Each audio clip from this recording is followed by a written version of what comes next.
Good evening, everybody. Good evening, good evening, good evening. Welcome. I'm so happy that you're here joining us. I know some people are probably rushing from work. Some people are probably trying to get dinner on the table, but I appreciate you putting us up so that you can, join in on this really important conversation. Providing a space for the discussion is really important to me and my panelists. So I thank you for joining. And while I am looking forward to this discussion, it can possibly pull out your heartstrings, right? It is going to be a heartfelt discussion, and we are going to be discussing the loss of a child or multiple children.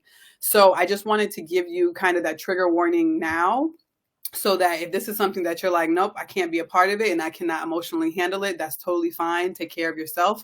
Do what you need to do so that you can be able to get through this day. Because I know there's certain things that I can't take. But also, these mamas who are on this panel are coming out here and being very open with and vulnerable with the world. So please be, mindful of that and be respectful of that. Of course, we're going to have a Q&A session towards the end, but just be respectful of your questions, right? So, all right, I got that out of the way because it's very important. So I want to start off by saying I'm Sabrina Trueblood. If this is your first time here, I am the owner and operator of the Aladun Tree. It is a lactation consulting business, and I am determined to increase the breastfeeding IQ of not only individuals on their personal lactation journeys, but also organizations who support such resources. So I am a lost mama, and we can get into that. And this is probably the second time. I was just talking to the group earlier. This is probably the second time that I've ever said that publicly. I don't know why. I was talking to Dominique just now saying, why did I shy away from that? But it doesn't matter. I'm a lost mama, and so are these women who are on the panel. And I do believe that folks can introduce themselves better than I can. So we are going to start off with Ariel, and she's going to go ahead and give us her introduction. Thank you for being here. Hello. Hi, Sabrina. Hello, everyone. Thank you for having me. I'm really excited to be here. So my name is Ariel Etienne, and I'm the head of operations for a tech startup that does work in cinematography and film. My background is in management and operations for nonprofits and women-owned and minority-owned businesses. And so I'm also a lost mama. I'm happy to be here and share my journey with you. And thank you, Sabrina, for creating the space. Of course. Thank you, ma'am. Danielle, welcome. Thank you. I'm so honored to be here and share my journey. My name is Danielle, and I'm a pediatric occupational therapist, and I work for Oakland Unified School District in California. I am a lost mother to Stevie, Jude, and Betty Otlin, and I'm so happy to share my journey today. Thank you. And I just want to say you are one of two, ma'am. Your profession. She is so special. She is one of two people in her district who does her work. So I just wanted to throw that out there. Dominique. We always got to give flowers to our community, right? Right. So hi, everyone. I'm Dominique Rice out of Brooklyn, New York. I am madre to 5 for living kids. For one of the various hats that I wear is marketing and sales professional for within the liquor and wine industry. But where I have a very big piece of my heart is through stillbirth advocacy and maternal health, in honor of my TJ, who was stillborn 7 years ago tomorrow. So I feel so honored to amplify this space in such a pivotal, such a essential conversation for our communities as I honor my TJ's 7th birthday. So thank you. Thank you for being here. And I just want to say, and I think I posted this online yesterday or today, that the fact that this is his anniversary week of his passing, and he's like, hey, we got some stuff to talk about. Like the arrangement of the scheduling was like, no, it has to be on this day because my mom has something to say.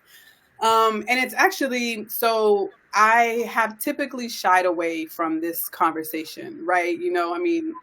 For me particularly, like, I don't like to cry in public. It's a thing I'm working through. So I'm not having this conversation with people, and I normally don't talk about it, but I think it's the time to. And I'm a lost mama, right?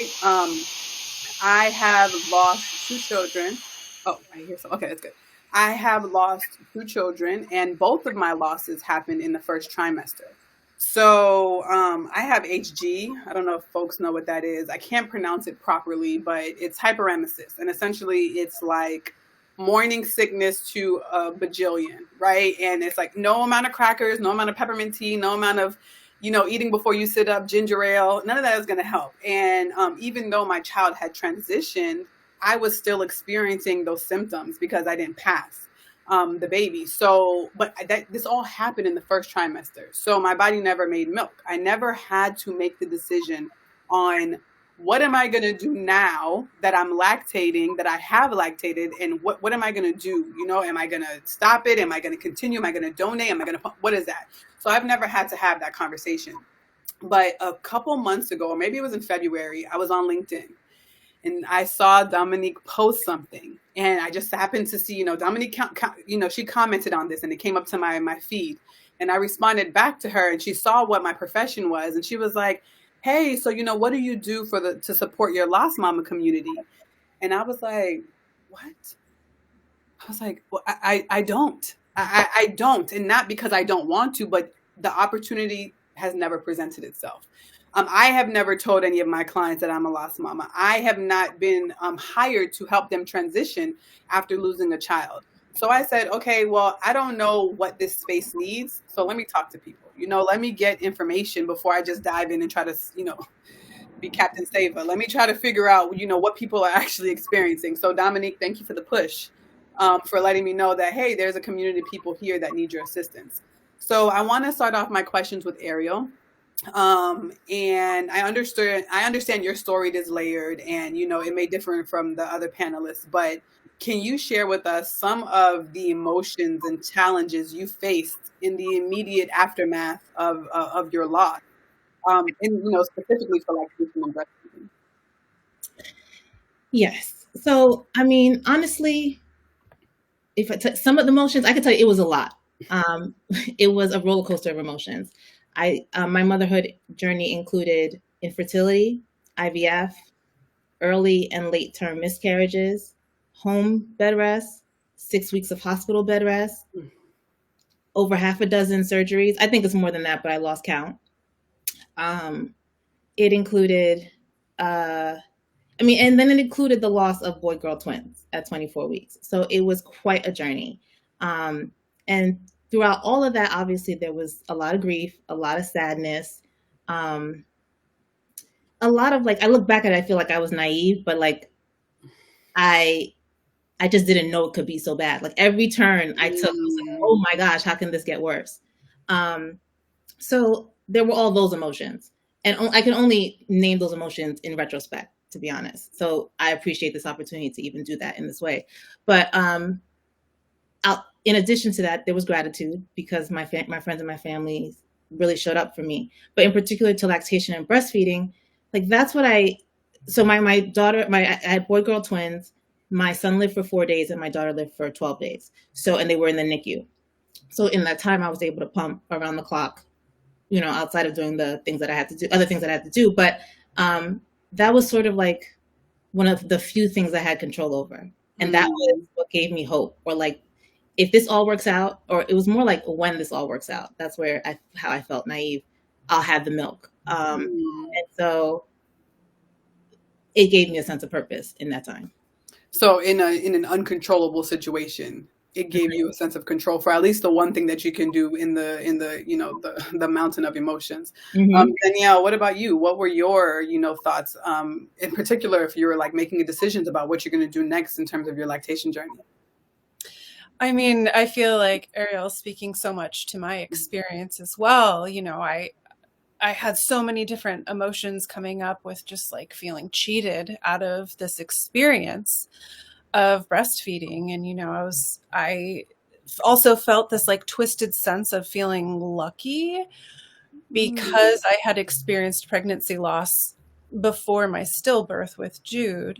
And I was able to hear stories of families saying their milk came in and this, how horrible or how empowering, or, all the aspects that you don't think of, that we don't talk about when it comes to stillbirth and infant death, to prepare ourselves. And I was grateful that I had that experience, because I thought to myself, wow, breastfeeding is so important to me. I actually tried to train to be a doula before my losses.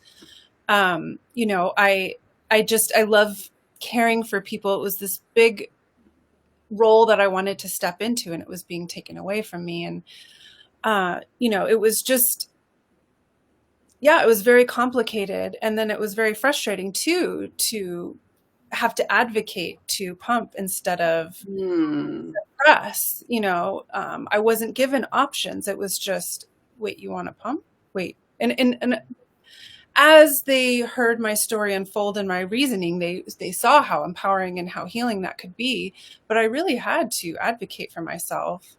And then in the end, it became this overwhelming sense of honor and love to continue caring for my son, even though he was no longer here.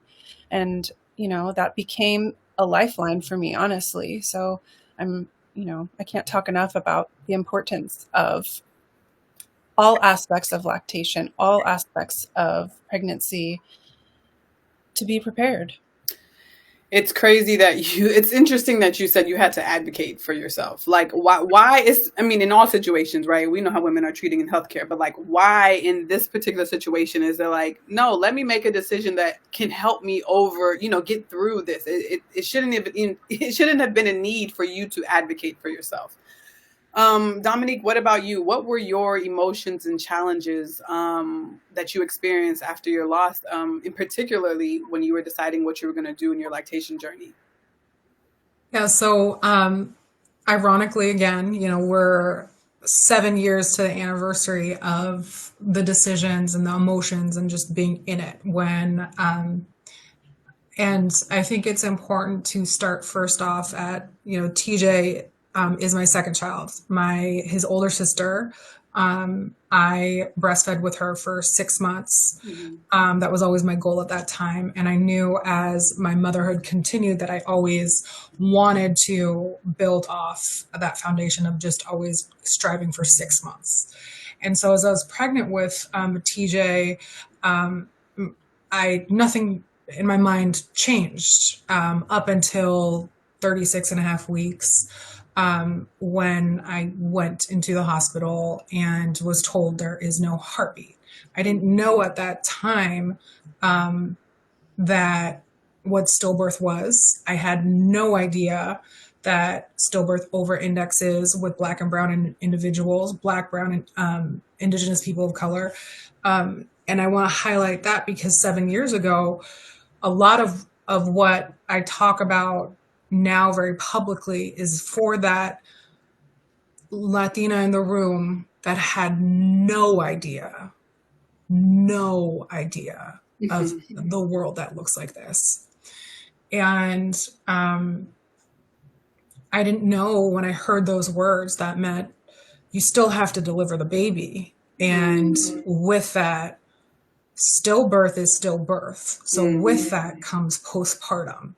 And so within that immediate minute of hearing that, the mind takes it's difficult to even catch up with the words that are coming through and then what's happening to your body.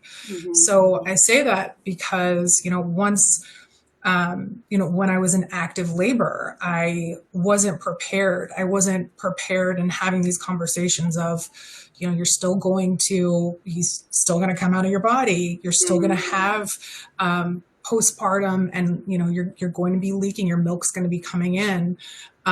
That was just so far from my mind, and I still couldn't grasp it. And when TJ did come from my body, then, you know, we had some time together, but it really wasn't until the first like 6 hours after we had to give TJ, pass him to the nurse, did I fully understand that now here comes everything else. And at that time, I was not educated of what the options were.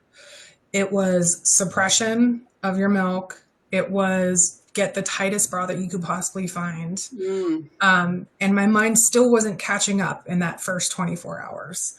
And as time progressed, and my milk finally came in, that's when mentally I was at my darkest moments. There wasn't, as my body was transitioning, I didn't have the newborn there to suppress the engorging, right? So that was one of the most cruel, on top of all things that I felt like I was physically and emotionally going through. And it was the darkest days that I had postpartum. And it was, had I had known that it was an opportunity to pump, or that was even an option, right? I'm big on jewelry, even, and jewelry being my connector to my TJ. I would have made jewelry in his honor, so all these little things that are connected, and there's no one emotion to capture it all other than I wish I would have known more. And that's why holding this space is so important, to talk about our options. Knowing more. I know anytime we do anything for the first time, right? We wish we knew more, but like motherhood, they don't come with the manual. They don't tell you what to do. It's really just like, have a good time, figure it out. You really wish that you knew more. I really wish I knew more. I wish I knew, I had known more when I was pregnant. We suffered our second loss. And this is something that kind of has nothing to do with the actual healthcare aspect, but it has something to do with work. We all have to, we still got to work, right? I still got to pay this mortgage. We still have to do stuff. I didn't know that the company that I worked with in the past offered a type of maternity leave in terms of bereavement. I didn't know that. So I just went back to work on Monday. I had a DNC on like a Thursday because when I went to the doctor for like my checkup, or like my 12-week checkup, the baby measured 7 weeks, which means for 5 weeks, I had a fetus that was not viable in my body. And I was still having the same regular, pregnancy symptoms. If I would have known that my job was like, okay, we don't always treat you well, but we'll be nice to you now because you've suffered something, I would have taken those 4 weeks and sat my tail down somewhere. I just went to work on Monday.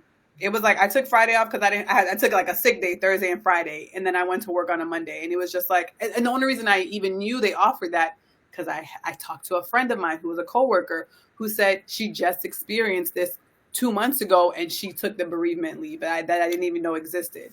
And as someone, as I said earlier, I haven't been exposed to many people who have, or discussed with many people who have, gone on a lactation journey after a loss. And I don't know what type of support that we actually can get, or what type of support you guys have been exposed to. So Dominique, I have a question. When you, during your experience, even though I heard you say we're the tightest bra and suppressed, what type of support or guidance from healthcare professionals or support groups were around when you were experiencing this? It's pretty limited. Despite being in one of the most well-known hospitals in New York, the support there was pretty awful. Sorry, I got someone else in the room right now. No, that's okay. And with that, it was being discharged, I was essentially told, wear the tightest bra. If you want, there's some tea out there. And that was the extent of the conversation. Here's your pamphlets and go. No real discussion of what your options were. And so really what I learned afterwards, it was after the fact when I started talking about these things, about the cruel time, or that period of where I was engorging, and, at the same time needing to go bury my son and and go through all of those elements at the end. But going back to what I know now because of these conversations is there are a handful of after death doulas that support in this aspect. And that's really where I love some of the work that is being done with some of these doulas who are having those conversations, saying, maybe the tight bra isn't going to work for you, because it didn't for me. It actually made it worse. So I had Right. to learn to shift and have loose bras and do the icing and the massages and all of that. Hired and my sister, fortunately at the time, helped with the massaging to lessen some of the cramping that Hmm. was persisting. But um, I have heard that people are getting more support, but it's still not where it needs to be at this point. Because when you experienced this loss, this is what, 2016, 2017. 2017. That's not that long ago. So it's like this is not like a very, very, very long time ago where it's like they didn't have the information, they don't have the numbers, they don't no, this is not that long ago. And this is absolutely where I wish that, people are like, well, it's 2000 X, XYZ, we should be knowing better. We have continuously proven that we do not know better. And I wish that we did so that we can do better. But that's why we're having this conversation. Danielle, what about you? After your losses, what was the type of support or guidance you received, particularly from healthcare professionals or support groups, if you had any? And was it helpful? Yeah, I went full blast on support. I'm a self-help seeker. So what I did find, honestly, which is unfortunate, that was most helpful are Facebook private lactation after loss groups. Hmm. And it has to be specific to lactation after loss when you're choosing to donate or pump milk.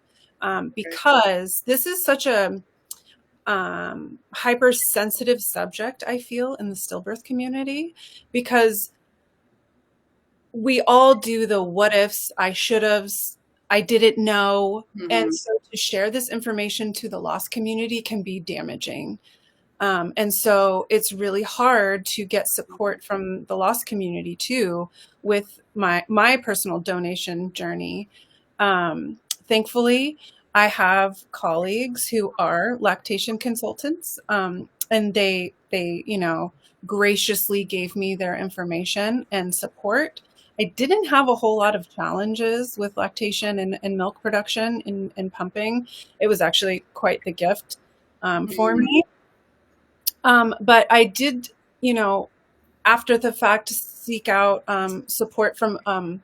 She was a full spectrum doula, but she said, she kind of had this like come to Jesus talk where she was like, I didn't want to scare the mothers. I didn't want to overwhelm them with what could happen, and babies just die sometimes, and that's a piece of the world and the community of birthers that has to change. Same thing I can say with my experience from the medical world. I had to advocate for myself. They did give me everything I needed. I got hospital grade pumps. I got all the bottles and materials, which was great. However, when I did have a hiccup when I was at home, I called through my insurance, and the lactation consultant who talked to me said, I have to be honest. I was the second person assigned to you because the first person couldn't face talking to you. And I was Ooh. like, isn't that the cringiest thing you could possibly say to somebody? And they comfortably told me that. Right. They were kind of just like everybody's just so flabbergasted by my situation when there are thousands of families going through this every single year who are experiencing this. I just happen to be a loud person. And What she said, she was afraid. This doula was afraid to scare mothers of the possibility of their child not making it earthside, or what was she afraid of? yeah, not to scare the birthing families, to only focus on the positive outcomes. Okay. And I got that holistically because I am a very holistic practitioner. I wanted to be a doula, and I got all the training. I'm so involved in that, but I'm also very involved in the medical world as well. And just to see how they were both like oil and water to this like Mhm. stillbirth equally, it just shows that there just needs to be so much more education for everyone. People on Instagram Live, people on LinkedIn, people in the medical field, the birthing world, everybody, aunts and uncles, cousins, friends, Right. we all need to know this. And yeah, it's just, I hope that our stories can kind of tilt the needle in the right direction for future families.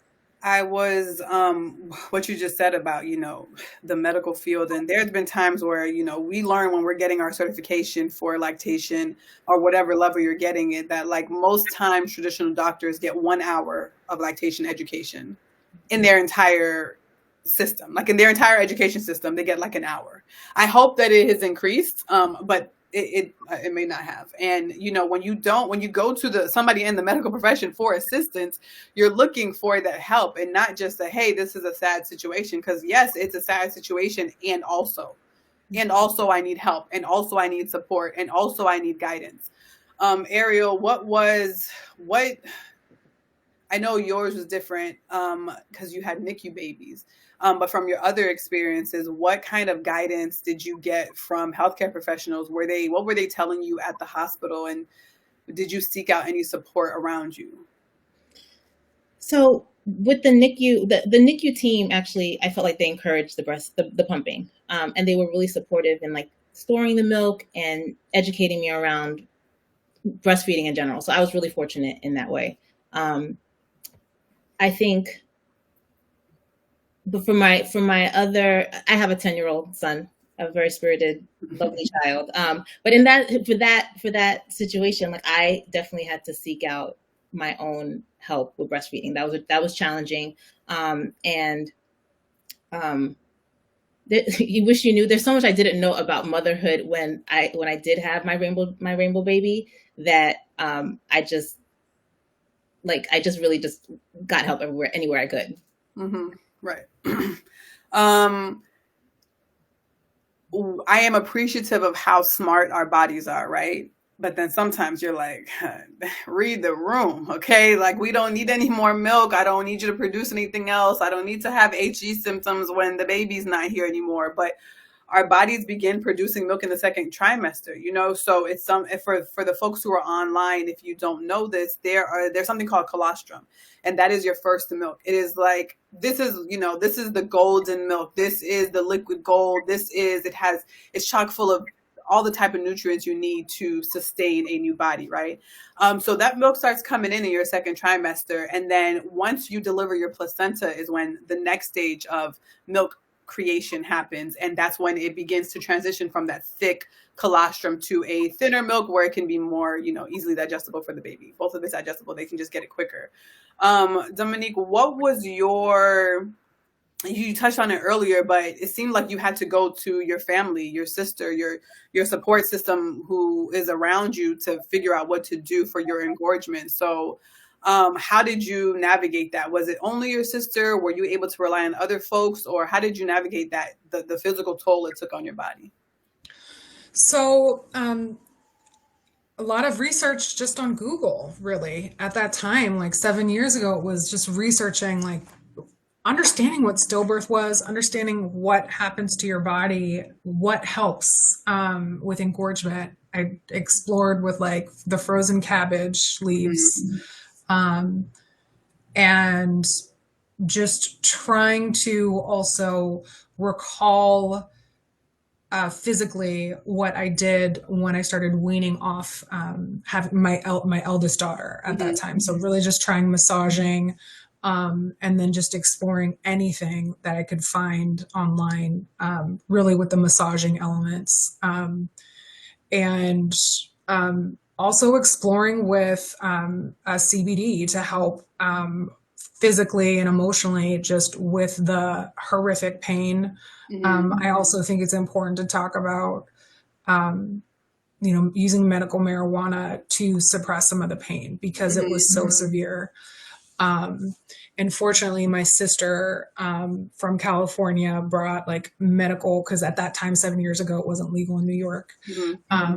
But, I think it's also part of the conversation for some people because the pain, both physical and mental, is just so extreme. Sometimes there's no guidebook out there right now, unfortunately. So it's about researching and trying to find different safe space to understand what's going on with your body. Ariel, I know you were immediately pumping after at 26 weeks, you said? 24. 24 weeks. 24 weeks.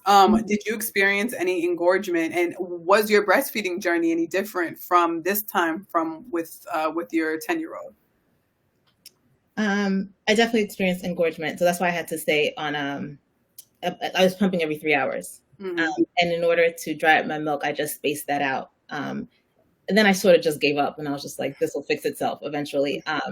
But because I was so intimately familiar with the pump with the twins, I sort of knew that's probably what the route I was going to go when I had my son. I ended up having to exclusively pump for him.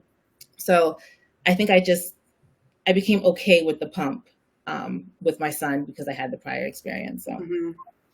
Danielle, I heard you say earlier that you had a lactation journey that had less obstacles. I'm trying to say it in a way that actually means something. It makes sense. What was your experience with engorgement? What was your experience with handling or your pain management essentially afterward? Because like you said, there's not a baby to help take this milk away. It's your responsibility to do that. So how did you approach getting assistance or working through your engorgement?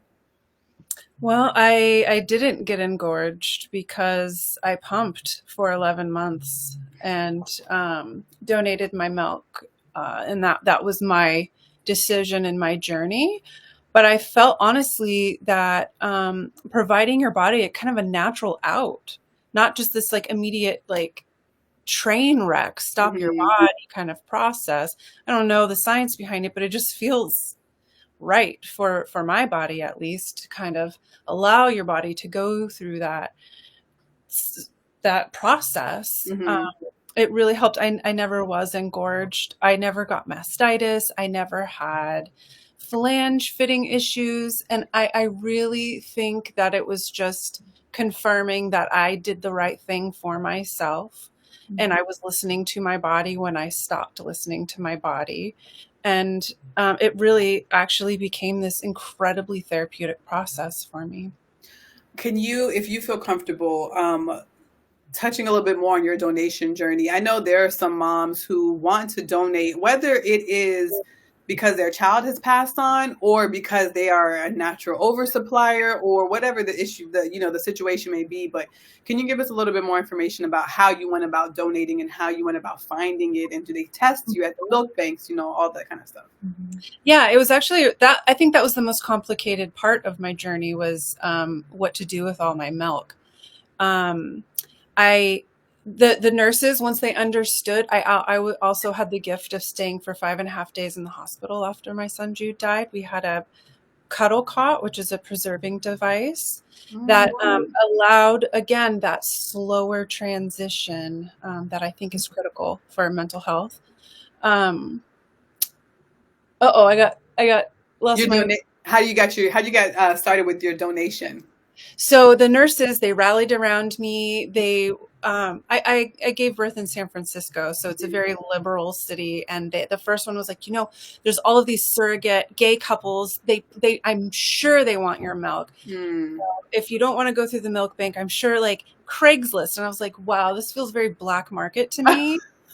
But and there's no knocks against the milk bank, but they were not sensitive to the fact that I had lost my son and I was donating my milk.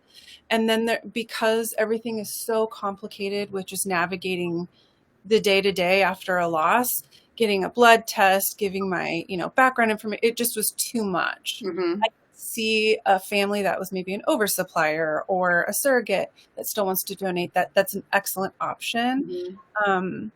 What I ended up finding that worked best for me was actually, again, going on Facebook, and there was a donation page for Bay Area moms. Okay. And that's kind of how I connected. I was very open with, my health history and any kind of, issues that they might need to know about. And it was still very legitimate and safe. And because of that, I was able to feed 2 children. One was a safe surrender baby, and her sister, the mother of the one who adopted Can you explain what safe surrender is for the people who are listening? Absolutely. A safe surrender is a safe place for families to essentially give their baby away without having any kind of legal repercussions, ethical repercussions. And they're at places like hospitals, Mhm. libraries, and fire houses. Mhm. She was delivered at a firehouse. And the mother actually stayed for 3 days nursing the baby until she knew that she could get the baby safely. Mm. So I picked up that family, and then her sister also had a son who had jaundice. She wasn't having milk supply. She was having milk supply issues. And I was able to feed Christopher and Eliana for the first 11 months of their life exclusively on breast milk alone. Wow. So, Wow. That is so amazing. Like, yeah. first of all, the fact that I mean, Dominique, Errol, and I are like, we ain't know. We don't know. We couldn't make another decision. But it's so good that you were able to get through it, that you had people to support you, that you had nurses to support you in that area to say, hey, I have another option for you. And that you found an alternate route, because I know there are a lot of moms who are like, I want to donate my milk, but I smoke weed. Yes. And they're going to test it. So bringing it back to what you were saying earlier, Dominique, about, medical marijuana, there are certain banks. I don't even know. Actually, I'm planning a live to talk to folks who do donate to milk banks, and to talk to IBCLCs who work with milk bank donations, because I need to get that information out, because we just don't know, right? But if you have medical marijuana if you have marijuana in your system, the banks are going to be like, no, I'm not doing that. Certain blood tests they're going to do, people may not feel comfortable doing that. Or like you said, Danielle, just the thought of having to coordinate, the thought of having to go to this, a hospital or this clinic to get my blood test, and then having to follow up from that. That's just too much. So I think, to your point earlier, it very much is a difference in how you support people, right? Do they have a living child after they gave birth? If the answer is no, they need to be handled completely differently. And if did their child, pass away quickly after birth, they need to be handled differently, like you said, than from surrogates or from people who are oversuppliers and just want to donate. Or not just want to donate, but who do donate. A friend of mine who was actually on our last live, she donated like thousands of ounces as an oversupplier. She has 2 children, but she just was like, I couldn't do it. And she did go through the milk bank. She had, that experience. In what ways, Dominique, this question is for you, starting off first with you, because we talked about healthcare professionals. We talked about support groups. We talked a little bit about your sister, but in what ways did your partner, if you had a partner during that time, what ways did your partner step up and support you, or your friend system step up and support you? And if there are ways that you needed to be filled that weren't filled, what were those areas? Because a lot of people are like, let me know if you need anything. Call me if you need anything. And you're like, hey, I need everything. So and I can't take the time to think about, sorting through that everything. So what ways did your partner support you and your family? And in what ways could you have been supported more? So you have me like you're nodding along. So the first thing that I would say is, for anyone listening, please don't ever say, call me if you need anything. Never, ever, ever, ever in the history of ever. I hope I make that clear. Because that is the worst when you you don't even know how to help yourself. Like, Right. you're just fighting for that moment, that minute by minute, sometimes second by second. And then, especially within the first days. And so I would say, fortunately, my husband tried his best with trying to learn from my sister it was really the first 2 weeks, right? When your colostrum is in, and now you're engorged, your body's trying to process what the heck is going on. So it was my husband learning from my sister, and then also holding space for when I may have needed or was having some of the darkest moments, and would hold space with me, not trying to correct anything, not trying to say, oh, try this or anything like that. And I didn't want to talk to anybody. So having him also act as the support person to be like the buffer for me, um, and to also validate like whatever came up emotionally, was okay, and that we were in it together. So I think at the same time, within the first 2 weeks, we had to make funeral arrangements, right? So I did not have the bandwidth to talk to anyone and let them know. So I asked for my husband to be to communicate out via email to my friends at the select few that I wanted to be present within those sacred moments of our life. And so going back to what support looked like at that time, it was my husband trying to learn the best he could, holding space, and then also really being able to share out additional communication to friends and family of things that I didn't want to hear. Like, don't ask, how are you doing? Because that's just too overwhelming. My son just died. I'm leaking. I'm postpartum. I'm bleeding. Not doing right. I'm not doing any, like, right. I mentally at that time, it was so dark that I could not hold anything for other people. I needed my husband and my immediate to just hold me. And so eventually I would learn within that first year of connecting with people through Instagram. That was my place where I felt like I wasn't a unicorn. And then connecting with other people, and then eventually trying to connect with various practitioners to help educate them. Because going back to one of the comments that you mentioned, Sabrina, in terms of the medical field, in terms of training with lactation, in terms of training with stillbirth, in terms of training for how to support abortion, or in terms of how to, termination for medical reasons in order to support people that have miscarriages. No, it's not just like a bad period. Right. No, it's far from that. No. So like it all comes back to, for me, I try and really share it forward to challenge support people, challenge the medical field to do better, because we must do better.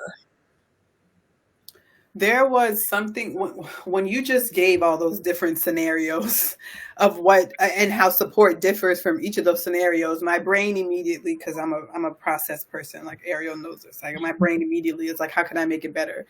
And it's like it seems very dark, but right, like you have a guide for a live birth, your staff better have a guide for everything else. Like it could be a 1-pager that has, options to expand on it. Like, but it needs to be very basic knowledge on how to handle people, right? Like I can imagine if you have lost a child and you have to plan a funeral, maybe give me a basic guideline, maybe, because I have no idea what to do. I have no idea where to start. I don't even know what step 1 is, right? So maybe just having information, information is important. They say knowledge is power, because it is. If you just have that information, it gives you the okay, maybe I know what to do in this next step. And before I go, I'm going to go head over to Danielle and then pop over to Ariel for the same question. But my husband and I, in our first trimester losses, the first one was an ectopic pregnancy, right? So we're going to the doctor, and they called it a pregnancy of, what did they call it? The pregnancy of the unknown, or unknown pregnancy. So they couldn't, like in all of my sonograms, they couldn't figure out where the baby was. I talked to Danielle about this. They couldn't figure out where the baby was. And I finally, like right before my body passed that loss, I was in the sonogram room. I was getting my ultrasound, and I saw a blip on the left side of the screen. And I was like, well, I wonder what that is. It literally looked like, like when you'll see something in science, like on a little petri dish, and it's like a little circle. It looked like that. And I was like, I don't know what that is. And the woman was like, are you having pain on your left side? And I was like, no, why? Because my baby's there. And she was like, yeah. Do you see it on the screen? I was like, yeah. And it was kind of like a sign from my child to me, like, we're not tripping. Like, I feel all this way. My HCG levels are saying I'm pregnant, but not really. And it's like, who do I go to for that? And it's kind of like when we were working with the clinic, they were just like, well, just come back when your period starts again. I was like, no, no, no. This is not the kind of support that I needed.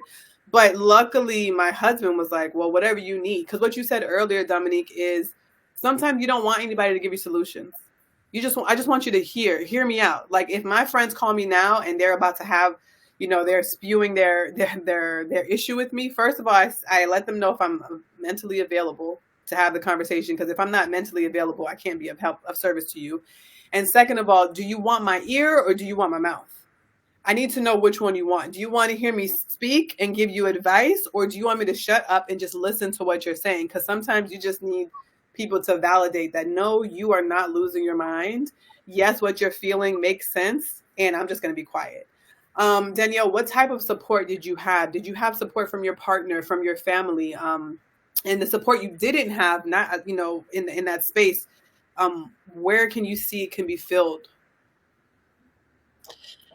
So I had a very complicated timing. It was right before the pandemic that we lost our son, Jude. And so we were very encapsulated in our own little bubble for a long time.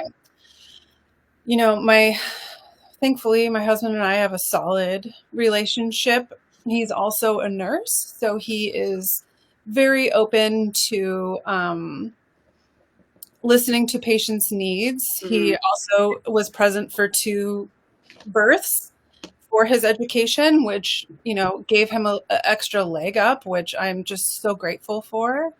But he, literally, the 2 of us were, and I had the privilege of taking a year off of work.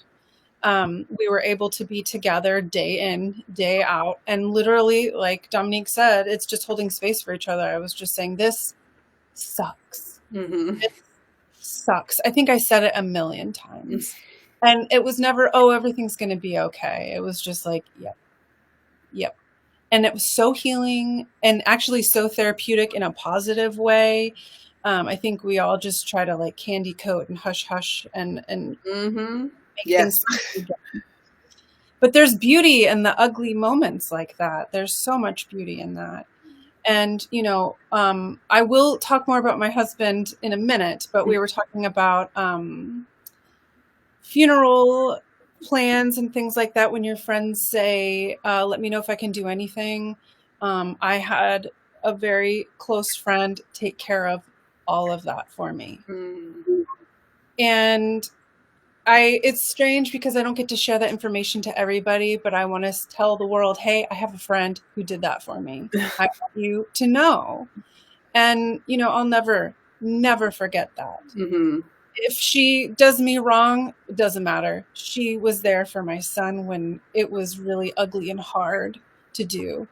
So I had a lot of that. And, again, with milk donation, it gave us something to do. So my husband learned how to wash and sanitize bottles. He learned how to lay out milk bags, stack them. And we took pride in how full the freezer was getting. He always made sure my water was filled, that I had snacks. Before the pandemic broke out, we did have some normalcy for a couple months, and we went out to eat, and I knew I had to pump because I was pumping every 2 hours, and he would scope out outlets for me before we even got in there. So it would be set up where I was sitting and eating, just. Oh, that's beautiful.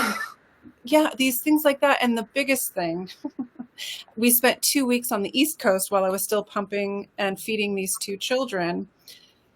He supported all of my harebrained ideas of how to keep a whole suitcase full of frozen milk frozen to fly over the United States so that way I could feed these 2 children. And it was a whole orchestration. And not once was he like, are you sure you want to do this? He was like, how are we going to do this? Right. I called the airline. We just have to label the bags this way. We just have to use these kind of ice packs. Did it all. Just, so, and that gave him a chance to be a father too. Mm. And, these are these very potent moments that families don't have if they're not given the opportunity because we're too afraid to talk to them about this. Right. Even though we're talking about, do you want your child cremated? Do you want an autopsy? Do you want, Right. So perspective. Right, for sure, perspective. And I'm gonna say this because I know it is a privilege to be able to afford a service like this, but there is a company called Milk Stork. And I always, when I'm consulting with my clients, they usually use it because they're working, they're traveling, whatever. But Milk Stork will get you the milk. We'll get your milk shipped overnight. It is not cheap. It is not cheap. I'm gonna come out and say it's not cheap, but is it worth it to you? Right? Is it valuable to you? A whole suitcase of breast milk. Oh, we bringing this bad boy back to the West Coast. Okay, I'm not throwing this away. I don't know where it's going. I know we're bringing this back, but there's a company called Milk Stork. Just FYI. And it's funny because my best friend was just moving, and she was like, "What am I going to do with this milk?" She didn't have an option. I still don't know what she did with the milk. So I mean, somebody in the East Coast might have just got blessed with some things. Ariel, for you, what was the support like for you in your partner or in your family, and where did you feel, this is outside of the medical field, where did you feel like your support or your needs weren't met, and how can people be more helpful? So I had a lot of support in my partner, amazing support in my family. Danielle, you talked about a friend who really came through. I had a friend that I called on Tuesday. I was like, it's not looking good. On Wednesday, they were like, yeah, I think this is for my daughter, Cameron. You're going to have to make some tough decisions today. And I called her and I was like, and this is 12 years ago when there was no Amazon Prime. Mm-hmm. She got this cute little outfit delivered for her burial. She got a program made. We had a friend come in and read. Like, I had 2 funerals a week apart, both on Saturdays. And my tribe really came through. But I would say, I don't know if I would have listened if they said it to me. I wish somebody told me to sit my butt down. I went right back to work. I buried 2 kids a week apart. I went right back to work into an intense project and just kept moving on. And so that's not the advice they would have given themselves. So I could understand why nobody said that. But in retrospect, I really do wish I just grieved or did nothing or processed or just was a lost mama for a while. It's that and that. It's so many times moms, we have to just go. We got to go. Your kid does not give a damn that you have a migraine. They don't care that you're sick. They don't care that your job is atrocious. They don't care that your boss is the Wicked Witch of the West. You still have to do what you have to do. And many times we just push ourselves through it, right? Like nonchalantly. Yeah, no, had a DNC. DNC essentially is an abortion, guys, for people who may not know that. Had a DNC on Thursday. See you Monday. Like it doesn't make sense. And it's like so many times where I look back and wish, like Ariel said, I wish I just sat down. Like I wish that I just gave myself the time to grieve. And also my husband, like he was very supportive and helpful. But we just really don't talk about the losses. We just don't. We did not name them. We had names, thought, but there was an assignment. So like you guys can have a name for maybe that was a mistake on us. It kind of, I think we didn't name our child to kind of remove ourselves from it.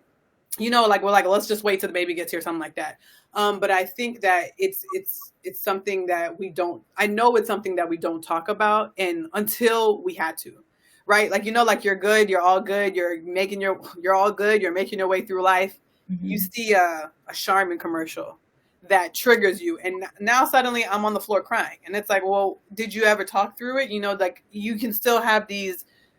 It's still, of course, okay to have these emotions and these reactions, even if you've talked through it, but not speaking about it at all has kind of not been helpful. And I realized that at least in our relationship, it came to a head because I wasn't the only one who lost. Like a lot of people focus on the mom, but a lot of people don't. Like this man also lost his child. This woman also lost her child. Like you don't know. I know that I tend to focus on the mothers a lot, but I want to make sure that I'm holding a safe space for the men as well, because you guys have also lost a child, and society is like, well, just get over it. You should be thinking about it. Tough men don't cry. I don't know who said all that shit, because that's not true. And I'm not raising my son like that or our son like that, but I just want to say we see you as well. Can I add just one thing? Yes, Can I yes, just yes. add? I think it's also important to highlight from a cultural standpoint. Black, brown, indigenous people have not culturally been given the space to grieve. Goes all the way back. I mean, we can also even say from like going back to like slavery, right? So you are on a plantation, your loved one dies, and you have to keep on going. You can't even process. Right. And so this is something that I think is so important to talk about. And one of the various support groups that I co-sponsor or co-facilitate, we talk about this because it is so important to recognize when we take a look at our parenthood, it's a spectrum. Mm-hmm. Whether or not you named your child, your children, your two beautiful loved ones, they were loved. They are loved. And sometimes we haven't been given the space to pause and to reflect.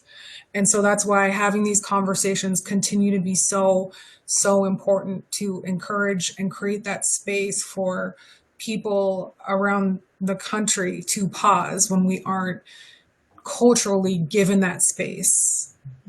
So I just wanted to highlight that. For sure. I have a very random question, but it came in my mind, so it has to come out my mouth. What did you guys feel about, so the naming situation? Let's say you had a child and they were going to be, a junior or a second, and they transition. Do you guys believe that that name should stay with that child who has passed on, or do you think that it's completely okay to give it, if you do have a rainbow baby, to the next child that you brought into this world? This is for anybody because it wasn't a plan. I'll go first just because I just talked. So TJ is actually named after my husband, Terrence Christopher Jr. I always wanted our first son to be named after my son because my eldest, who is a girl, is named, her first name is the same as my first name, which is Gloria, and was carried on because of my mom. And so my eldest and I both go by our middle name. So we wanted to continue that tradition on with TJ. So he was named right after my son, or excuse me, my husband. And it was imperative for me to keep his name with TJ. And so his siblings that followed behind, we carried on the tradition of the T name. So TJ's two brothers are named after him, have the same initials. So Tyson Christian, and then Trevor Cameron. And that's how we continued it on. But that was something that was so important for me. But, I think I say to each their own. One of the things that I will say is you will see me get a little frustrated if I hear someone else name their son after my son, because especially if they know our situation, I just think that that's not cool. But that's just my perspective. Danielle, Ariel, any thoughts on that one? Yeah, Good. I Sorry. I was going to say it's a personal choice. But I will add that, Sabrina, while you haven't named those babies, it's never too late. I just wanted to add that for you. And I might name something that my Haitian mama would be pissed about. So I might do that, Ariel. Thank you for that, Danielle. Yeah, I just want to reiterate your intuition, listening to yourself. What does your heart tell you? Sure, ask what other people have done for ideas, but really stop and listen to yourself. What is going to be the most important to you? My son, who didn't live, less than 10 weeks, I named him Buddy because he was my little buddy. Like, it doesn't have to be anything profound either. So it's like, it's about like letting go of the judgment of others and seeing what really is inside your heart. It's one of the very few benefits of becoming a loss parent is you don't have a guide. You have to figure out what your heart is saying at all times. Okay, I'm going to take that. So if I call my husband, he's usually here with me in my lives. He's my audiovisual guy, but he's with our son, so he can't be here. I'm going to call him and ask him and see what he thinks about that. And I'll let you guys know because I never thought about it, but I think it's something that I may want to do. It's 8:00. Okay, I have a couple more questions, but can I ask two more questions? Yes, I spent time for two more questions. Okay. Everything is so unexpected after a loss, but what was the most surprising aspect, particularly in your lactation journey following your loss, that you just didn't anticipate, you had no idea about, you didn't even know this was a thing? Was there anything that was super surprising where you were like, oh, I didn't even think I had to think about that? Ariel, I'm going to kick it to you.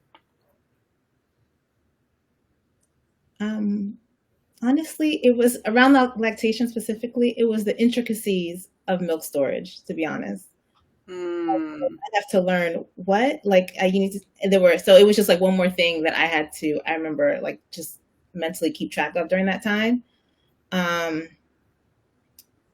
But honestly, everything was surprising. So yeah, it wasn't just one thing. Mm-hmm. I used to keep a printout that Medela had about milk storage guidelines in my pumping bag because I couldn't take it. I was like, I cannot remember this. Like the first few months, I was like, please, somebody take this responsibility from me. Dominique, what about you? What was the most surprising thing in your lactation journey after your loss? Oh, I would actually say in my pregnancy after stillbirth with TJ's brother, Trevor, or Tyson, excuse me. In that relationship, that lactation relationship with TJ's brother, that it would still be difficult and that there would still need to be certain grace that I would have to show myself. And I was surprised by that. And, that was the first time that, I had to experience breastfeeding in a completely crazy mentally space. But I think that was what surprised me. I didn't prepare myself. And I wish that there was more conversation around that as well of pregnancy. Once you have a living child, how do you develop that relationship knowing that there's so much that can trigger you? Yeah, so that was the surprising part for me in my lactation journey. My brain is like, I didn't think about that. I put that in the back of my head. It was as if it didn't happen. And I'm like, I wonder what that would have been like if I accepted that, that it transitioned me into that journey. Like I was very like, this is what I'm doing with my son. And we ended up nursing. I nursed him for 4 years and he was the best. I mean, I was tired, but I would go ask your dad. For a little while, the weaning process, it was only his dad could put him to sleep because I was like, if I get in that bed, we're going to be in here for another 45 minutes. Danielle, what was I know you kind of mentioned it earlier where you said it felt like gratitude. It felt like relief. It felt like, a purpose, but what was the most surprising, thing that you thought that happened after your loss in your lactation journey?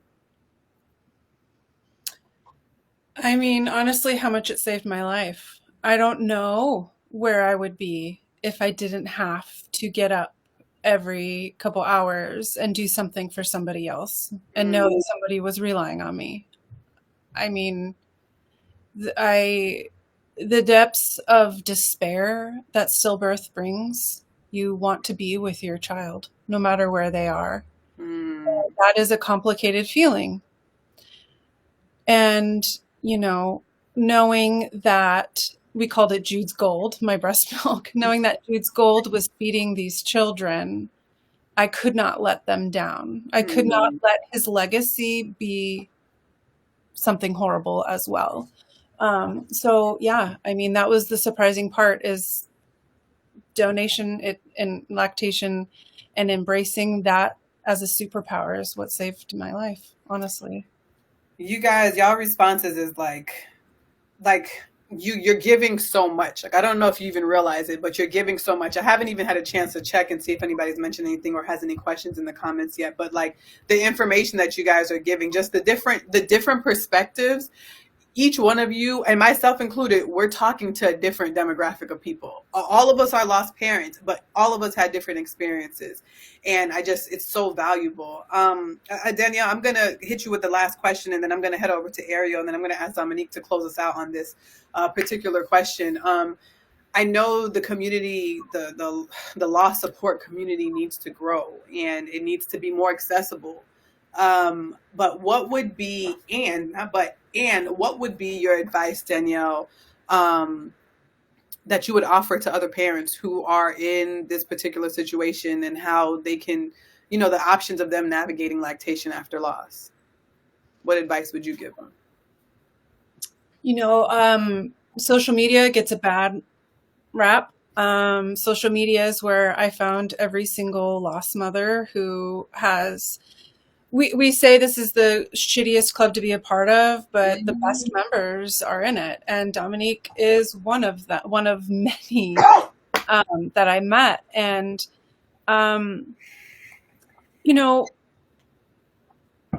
wait, I'm sorry. Can you ask me that question again? I got you. What advice would you give other parents who are experiencing a loss in trying to start a lactation journey? Like, what would you tell them? What did you want to be told to you? Great. Yes. Another side effect to loss is loss of your short-term memory. So thinking of the question and I'm trying to answer it, and then it just falls out the back of my head. That's me all the time. I appreciate your grace. I would tell families, and I feel like, where could we impact this the best? Honestly, I think it's in the birth groups, the birthing groups that we go to, the breastfeeding courses that we go to, all of those things, just to empower and plant the seed there. So that way they know that there's a community to come and find us, and support each other. But there's no like ethical or, higher up award for what you choose to do. And knowing that whatever you do is going to honor your child is really the most important. Aside from lactation, aside from all of that, the most profound thing as an occupational therapist, I focus on occupation. So your occupation is whatever is meaningful to you, be it a mother, an engineer, a sister, and your occupation after birth is to hold and care for a baby that you don't have. So busy your hands as mindlessly as you can. Pick up cross stitch, learn how to woodwork, whatever it is, always busy your hands. And that leads into the cleaning bottles, getting up, creating your own routine, all of those things just kind of keep you grounded and tethered to the world. Wow, I would have never thought about that. Like keeping your hands busy since they're not doing what you thought that they were going to be doing. Thank you for that. Ariel, what type of advice would you give other, parents who've suffered a loss, in particular, in their lactation journey, or however they want to decide to move forward? To piggyback on Danielle, it would definitely be to find a community. I found community 12 years ago on Twitter. I was sitting up in the hospital on bed rest on Twitter all day long, talking to other mamas that were on hospital or were on bed rest themselves or in their own high-risk pregnancies. And one of my best friends I met on Twitter, and I love her to death. And we met 12 years ago because we have this shared experience. So utilize social media, find a community. It's really therapeutic to spend time with people who have this shared experience, people who invite you to say your child's name or create space for you. So do that as much as you can. When we're going through really hard things, I think a lot of us tend to go in or hide or want to be alone, but I implore you to try to do it differently. And I feel like I would say I never thought that experience would be the source of a lot of my strength. So if you're going through this, It's really hard. It really sucks. It's the worst club to be a part of. I'm sorry you have to go through it, but give yourself grace and time to grieve. It will get better. I agree. Thank you. Thank you. Dominique, what about you? What advice would you give parents and families who have suffered a loss and they're on their lactation journey or just afterward? What type of support they can get? I think the most important thing for me is to always remind people to give yourself grace, that whether or not you're loud, whether or not you're to share on social media or share with other people, give yourself grace. You are the keeper of your story as well. You don't owe anyone your story, or you don't owe anyone any type of reasoning, whether or not you decide to go on a lactation journey or not. You are the one that makes that decision. And there are resources out there. Check into social media. That is, 7 years ago, almost to the day, I was in that bed, just like Ariel, and on IG. And for me, since that day, I have created my own little safe space on IG for specifically because I did not see very many Latinos or Afro Latinos in the social media space, and I knew that I was not the only one. Right. I knew that there were more Black and Brown individuals out in this space that I needed to connect with, and that we needed to rally together to create safe space for each other and create that soft landing where you don't have to explain to people. Right.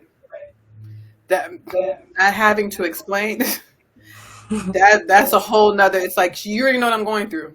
I don't even have to sit here and try to explain to you what this means, explain to you what I had to do afterward. I want to thank you guys for that advice, because I know that that's going to be valuable to whoever it needs to get to, right? Whoever needs the different advice that you've all given. I think it's really important. I've learned so much. I did not know there was an after-death doula. Maybe I should know. I'm in maternal health, but I'm focusing on lactation. I have blinders on. That's how my brain works. I can only handle a couple things at a time. I had no idea that was a thing. Would I have loved those 2 times? Absolutely. Would I have gone to them? Probably not. But that is because that's something I'm still working on. Like Ariel said, reaching out to your community, because most times if it is hurtful, I'm going to hurt by myself and with my man. I'm not going to bring anybody else into it. And I'm going to tell you I'm fine.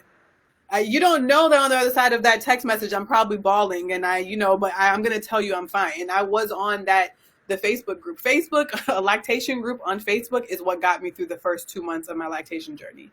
And it was a thing that encouraged me to become a CLC. So although social media can be the devil, it could also be a beautiful place. And I just want to say, I appreciate you guys willing to share your story, your pain, your healing journey. I thank you so much for that. And I know that it's a very vulnerable space, and people can be, people may not be the best recipients of our messages, but I'm glad that you guys were able to provide this. And I thank you so much for your time. And I know everybody isn't on social media professionally. I know Ariel is not on social media professionally. So Danielle and Dominique, I want people to be able to find you and follow your journey and stand with you in your advocacy. So if you could go ahead and give us your social media handles or how we can find you. Danielle, you can go first. Sure. Yes. You can reach me at the Invisible Mama, the.invisible.mamma. I chose the extra M because I deserved the extra M. Yes. Dominique. That is right. I am at Stillbirth Mama Fighting for Light on IG, and I can also be found on LinkedIn as well as under Dominique Rice. Okay. I was just going to try to look for the comments. I don't see anything from over here. As you guys know, or for the folks who have joined our live before, I don't see it on here, but if you have any questions that haven't been answered, and you want to get information, of course you can email me. Like I said earlier, I'm Sabrina. If you want to find me online, I am essentially the Aladun Tree most places, on Facebook, Instagram, on LinkedIn. You can also find me on www.thealaduntree.com. Understanding that people can't seek what they don't know, I really wanted to shed light on lactation and loss, and give the community information that can save their life, can make this decision, can make this hurdle a little bit easier to navigate. And I'm just grateful for you guys to joining tonight. So I know we went over a little bit, but thank you so much for your time.